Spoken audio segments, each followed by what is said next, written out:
I mean, we need it. I guess from it's like Christmas game. Since the Christmas game, I feel like we've been playing every other day or something like that. You were.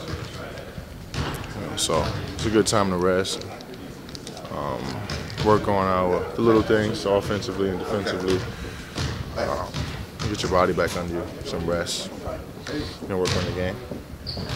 Talk about little things offensively and defensively. Our rotations, especially how we're going to rotate when a guy gets beat, rotating out the double team. Mostly defense. I mean, the offensive part, we got guys that can go one-on-one. We got guys that can play in the system. Got good post presence. That's going to take care of itself. We're just working on our defense.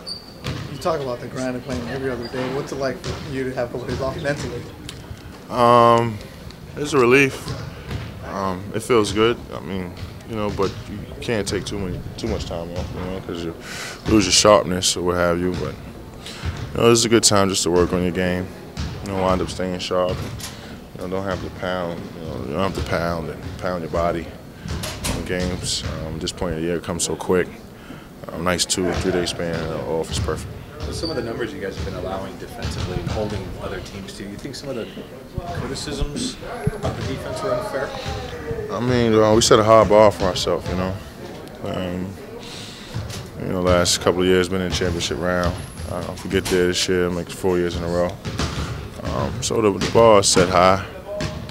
That's a good thing. We don't really worry too much about what people have to say. Just go out there and play our game, remain confident. Yeah, right. Got a stretch here, six of 8 games against teams that are pretty solidified in terms of playoff positions. It's just kind of where you guys start to ramp things up and tighten things up, considering the competition you've got. Yeah, but think about earlier in the year, and for us it's tough because teams get up and gun for us, and you don't determine who you play, and where you're playing, and we don't make the schedule. So we just try to go out on a consistent basis, play the same way all the time, and get better as the year goes on. What's going on with Utah? They've lost 4 in a row. I have no idea. I have no idea. Really? Haven't really been paying the Utah too much attention, but all teams go through that. Spain, lose 3, lose 4. What's going on, right? The Heat, Boston, us. Only team that hasn't gone through it yet, San Antonio. Big picture question. Have you noticed more technical fouls being called this season? It seems like they're on the rise. That's part of the referees. It is what it is. Yeah. Against Utah, you guys have beaten them 16 straight times. Have you noticed among those stretch of games any common thread?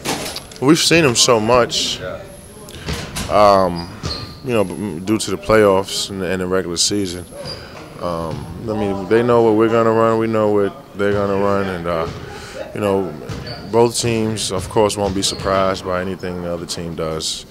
And both teams will be prepared. I imagine fans might be a different. They've been able to get some games against you guys on their home floor. Have there been any differences when you look at how you guys compare? Utah is a tough place to play, for any team, or you ask anybody in the league about that. It's a really tough place to play. We have some great games there, as well as here. I don't know. It's just tough. Both teams, always test each other, try to tap each other's chin. Have you got much of an impression of the differences with Utah with Boozer last year and a few years versus this year with Jefferson? I don't know if there's any difference. They run the same They've been running the same offense for years. Anytime you change players, of course they have some similarities, but their styles are different. Each player is so unique.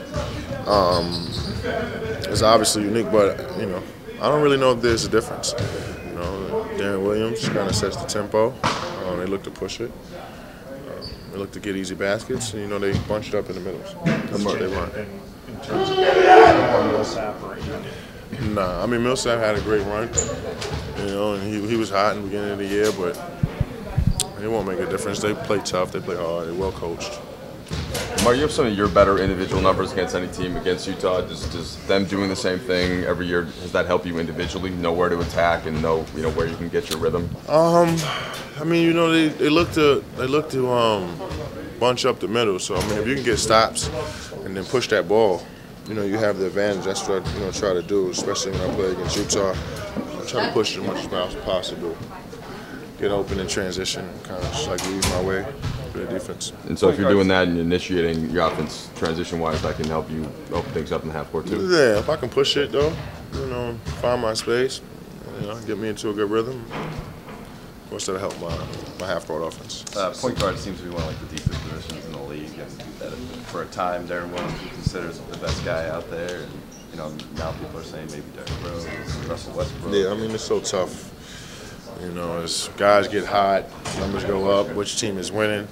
You tend to sway back and forth. But I think when you think of 10 point guards in the league, or you think of Paul, Williams, and Rose, now Westbrook. There's so many guys that can play that position right now. They're tough. The top 5 can change all the time. Anything about Williams' game that might set him apart from the rest of the group? It's his stature, being 6'3", shoot the tray ball, finish over the rim.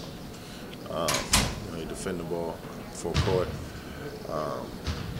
I guess just the size puts him over the top.